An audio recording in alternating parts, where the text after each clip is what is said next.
This is my retelling of the Genesis story. Um, God speaks everything into existence and declares it good. He creates man, a living soul in his own image, and he gives Adam one rule, and then he creates woman to be man's helper. Adam rebels, he breaks the one rule. This brings death and sin into the world, and it also starts the good seed of the woman versus the evil seed of the serpent conflict. God curses the serpent and declares that a man is coming through the seed of a woman who is going to vanquish him totally. Adam and Eve's sons, Cain and Abel, demonstrate the good seed versus evil seed conflict in that Cain kills Abel. Adam's generations show that death is a part of life, but hope is also a part of life in that Enoch walked with God and he didn't die. And then Noah is also introduced into the story. Mankind's evil spread so much so that God decides to destroy everything and everyone on earth in a flood. God sends 40 days of rain, but he spares Noah and his family in the ark because Noah walked with God. After 150 days, the waters subside, and God makes a covenant with Noah never again to curse the ground or destroy everything on earth. The sign of the covenant is a rainbow. Noah's descendants separate and develop into kingdoms and nations, and people have one language, and so they decide that they're going to build this city and a tower to make a name for themselves. God comes down and confuses their language and scatters them so they won't rebel against him. Noah's son Shem's descendants include Abram, who with his wife Sarai live in Canaan. God tells Abram and his family to leave his homeland, and God promises to bless Abram to be a great nation, to bless the earth's families through him, and to bless or curse those who bless or curse him. On their way, Abram goes to Egypt and he lies and says that Sarai is his sister because he's afraid that she'll be taken away from him and that he'd be killed. This puts the seed line in danger.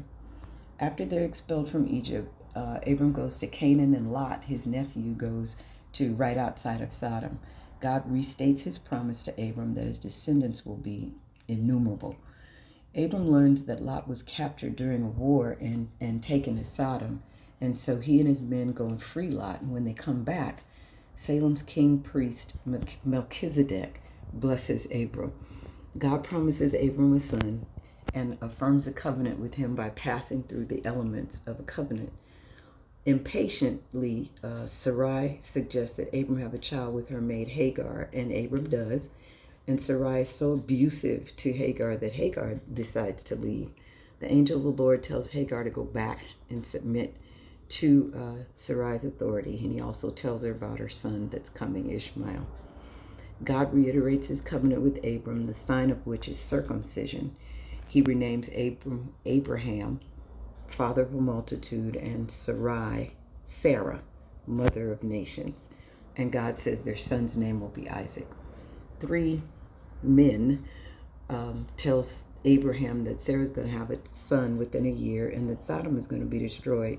Abraham intercedes on behalf of Sodom because Lot lives there.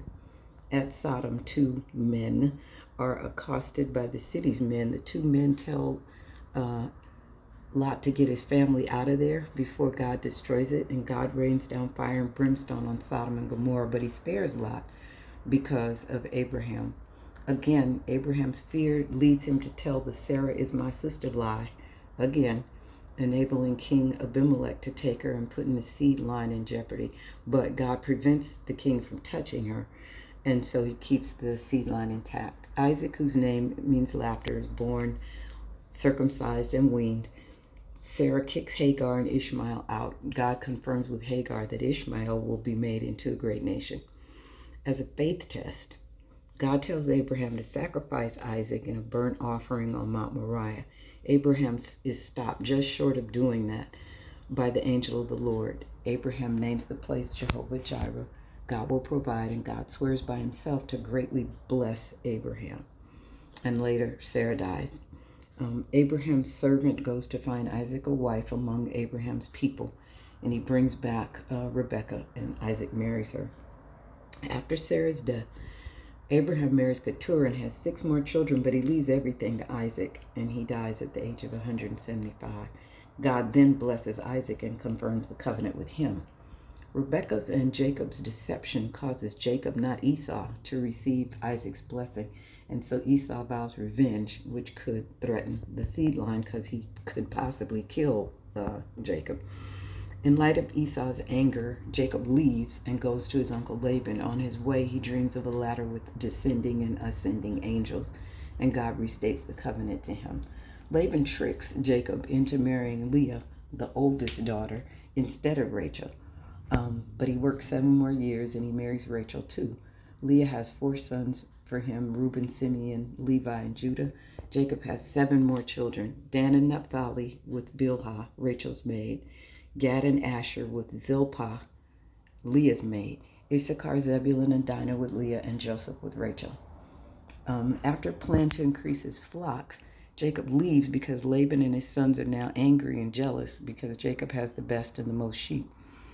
Jacob wrestles with a man and refuses to stop until the man blesses him. The man does, and he changes his name to Israel. Israel and Esau finally meet and reconcile and separate peacefully. This protects the seed line. Israel's daughter Dinah is raped by Shechem, a prince's son, and her brothers Simeon and Levi exact this bloody, murderous revenge on him, his father, and all the townsmen. The covenant is reaffirmed with Israel at Bethel, where he erects an altar, and Rachel has Benjamin and dies shortly thereafter. Esau marries Canaanite women and has many children and descendants and prospers. In Canaan, Israel favors Joseph and gives him this royal robe. Joseph dreams of ruling over his family members. Resentfully, his brothers plan to kill him, but Reuben stops them, and so they decide they're going to dump him into a pit, and he ends up in slavery in Egypt, putting the seed line in jeopardy again. Judah is lured into impregnating Tamar, his twice widowed daughter-in-law, and in doing so, Tamar perpetuates the seed line. She has twins, Perez and Zerah. Joseph prospers in Egypt, even as Potiphar's slave, until he's imprisoned when Potiphar's wife falsely accuses him of sexual misconduct. His imprisonment could put the seed line in jeopardy again. Pharaoh's baker and butler are also in jail with Joseph, and he interprets their dreams and asks the butler to remember him to Pharaoh when he's released, but he doesn't do it. Joseph is finally remembered and called in to interpret Pharaoh's dream. As a result, he is freed and given a position of great authority. He marries and has 2 sons, Manasseh and Ephraim. When Joseph's brothers, because of the famine, Joseph's brothers come to Egypt for food, they bow to him just as his dream foretold, and they don't recognize who he is. Joseph builds Simeon. He holds on to Simeon as surety to make sure they're going to come back, and he sends them back to get Benjamin, the youngest brother. When they return, Joseph shows favoritism to Benjamin, but they still don't know who Joseph is. Joseph falsely accuses Benjamin of theft so that he will have to stay in Egypt, and Judah steps up and offers to substitute for him, demonstrating this seed line type of self-sacrifice. Joseph finally reveals his identity to his brothers, and they reconcile. God then speaks to Israel and tells them to go to Egypt with the whole family. And so they come to Egypt. Pharaoh meets Joseph's family, and he gives them the best land, the land of Goshen. And even though the famine is going on, Joseph's family is doing well. Israel tells Joseph that he wants to be buried in Canaan, not in Egypt. Israel blesses Joseph's sons, and he equates Joseph's sons with his own sons, thus sharing the covenant promises with them. He also blesses the younger of Joseph's sons, Ephraim, over the older one, Manasseh. Israel then calls in all his sons, and he speaks to them about their future, who's going to prosper, who's going to rule, and who isn't. He says Judah will be a lion, and that identifies him as part of that seed line through whom that one will come to fulfill what God said in Genesis 3:15. After Israel is buried in Canaan, Joseph forgives all of his brothers who again bow before him. And finally, on his deathbed, Joseph reminds his brothers that God will take care of them and that he's going to lead them back to the land that he promised to Father Abraham. And that's the end of the Genesis story.